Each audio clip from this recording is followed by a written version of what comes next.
Brazil আর্জেন্টিনার খেলোয়াড়ের সাথে আমাদের ধর্মীয় সম্পর্ক কি? যদি ধর্মীয় কোনো সম্পর্ক না থাকে তো আমাদের রাষ্ট্রীয় সম্পর্ক কি?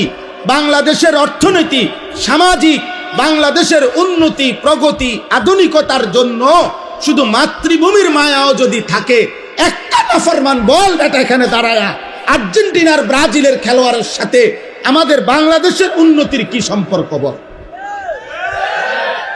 ইসলাম তো আছে নাই, রাষ্ট্রের বলেন, রাষ্ট্রের বলতে বলেন এ দেশের উন্নয়নে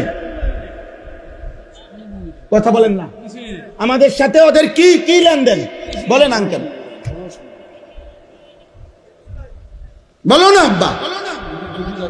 হ্যাঁ, একটা কথার বুঝায় কও যে একটা যুক্তি তো থাকবে। হুজুর, এই ফুটবল বিশ্বকাপে যদি আমরা ব্রাজিল এবং আর্জেন্টিনার পক্ষে ব্যাপক লাফাইতে পারি, বিনিময়ে ওই দেশের লোকেরা যদি আমাদের প্রতি সন্তুষ্ট হয়, তাহলে আমাদের দেশের রেমিটেন্স বেড়ে যাবে, আমাদের দেশের তেল বেড়ে যাবে, আমাদের দেশের উন্নতি বেড়ে যাবে। একটা কিছু তো হবে, সেটা কি?